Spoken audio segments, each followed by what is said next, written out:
This is native made fetish necklace with mother of pearls, white birds, and natural red coral. Okay, and this necklace measures 22 inches long, 11 inches drop.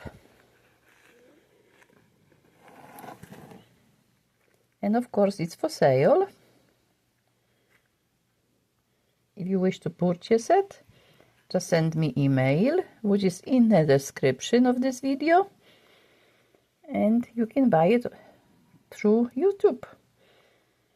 I'm sure you're familiar with YouTube jewelry sales.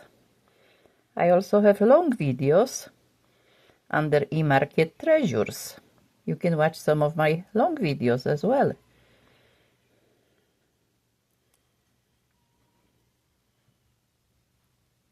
Very pretty and unique piece. Very much sought after. People love fetish necklaces. I do too.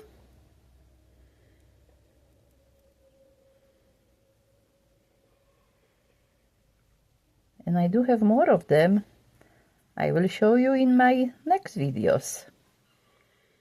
Okay.